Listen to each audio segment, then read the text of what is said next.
Mr. Matix has said, well, at the time that this article, this shoddy article, was written, manuscripts didn't exist. Well, I'd like to ask Mr. Matix, has he yet found the original manuscript of Matthew? If he has knows something that the vast majority of biblical scholars today have no knowledge of.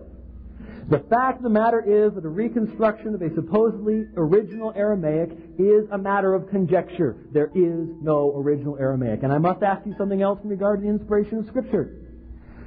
When was Matthew inspired? Was it inspired only in the Aramaic original, and whoever did the translation of Matthew just I don't know what controversy, and boy, we wish we knew what was originally inspired. Don't we know anymore? No, my friends, we do. We do. Now, in regard to Protestant scholars interpreting Peter as the rock, I want to again point out to you that the Protestant scholars that Jerry is talking about, while they view Peter as the rock, view this as a literal passage with a literal fulfillment in Peter and in Peter only. And I point out to you that if that is the proper interpretation of the passage, that is the only proper interpretation of the passage, you cannot read into this passage the concept of successors. There is nothing in Matthew 16 that gives any indication that this promise to Peter has anything to do with succession. Moving on to the next point. Jerry talked about Pope Stephen and Cyprian. I would like to ask Jerry, did Cyprian call the Bishop of Rome Pope in those correspondences that we had with him? I'm not aware that he did. I'd like to ask Jerry to show me where he did. I'd like to be corrected about that. I don't think Cyprian called him Pope.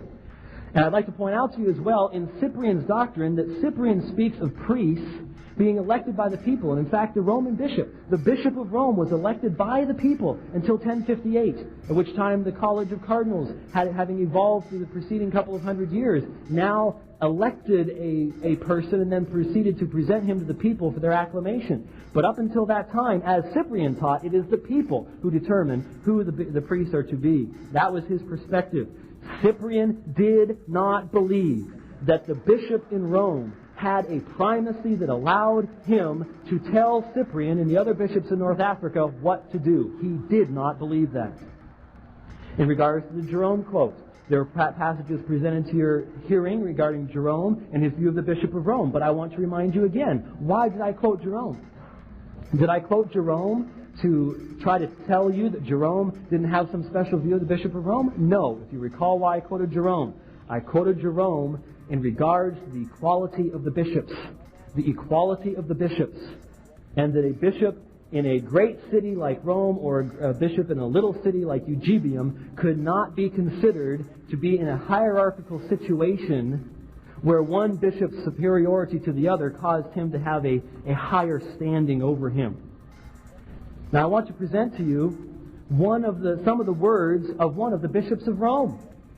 One of the bishops of Rome, Gregory I, one of the greatest bishops of Rome. He sat in Rome from 590 to 604.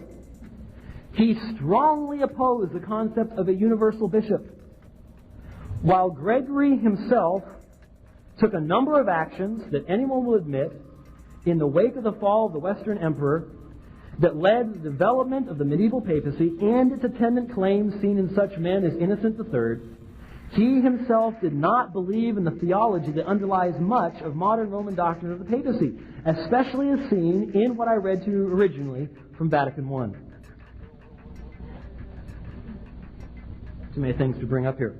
Let me give you some of the quotes from this Bishop of Rome, Gregory the Great. Now, I confidently say that whosoever calls himself or desires to be called universal priest is in his elation the precursor of Antichrist, because he proudly puts himself above all others. And he said more. If then he shun the subjecting of the members of Christ partially to certain heads, as if beside Christ, speaking of Paul, though this were to the apostles themselves, what wilt thou say to Christ, who is the head of the universal church, in the scrutiny of the last judgment, having attempted to put all his members under thyself by the appellation of universal? Who, I ask, is proposed for imitation in this wrongful title, but he who, despising the legions of angels, constituted socially with himself, attempted to start up to an eminence of singularity, that he might seem to be under none and to be alone above all? Gregory likens anyone who would claim to be universal bishop to Lucifer himself, who attempted to raise his throne above the throne of God himself in Isaiah chapter 14.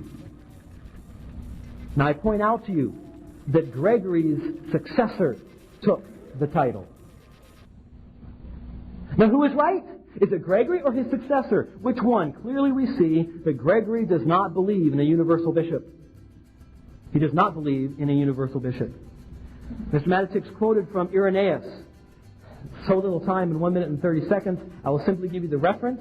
You can find these in almost any library around. The Ante-Nicene Fathers, published by, I believe it's Erdman's, Volume 1, page 415, and Irenaeus Against Heresies, right-hand column down the bottom of the page. You have the quotation that Mr. Matitix gave you. I would like to ask you to examine it in context for yourself.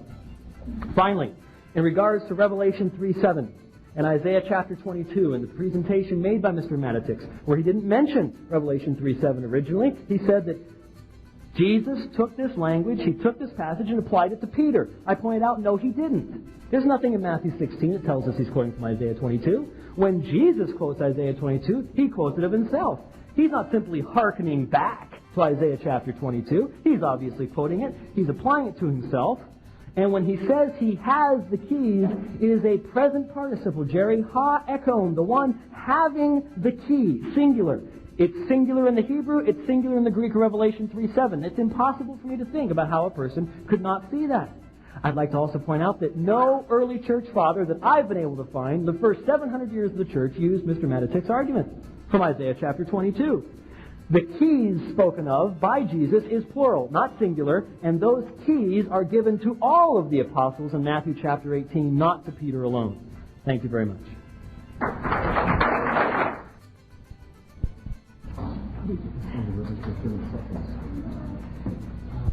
Cross-examination section. Under the cross-examination section, each person will have 30 seconds in which to frame a question. The other will have 2 minutes to respond, and then the questioner will have 1 minute to rebut. Mr. White will go first, and then we'll go back and forth. And Mr. Matitix will have the last opportunity to ask that question. So why don't we have Mr. White begin? Mr. Matitix, in regards to the concept of the papacy, I would like to ask you, as I presented originally, if you feel that the treatment by the Apostle Paul of the Apostle Peter in Galatians chapter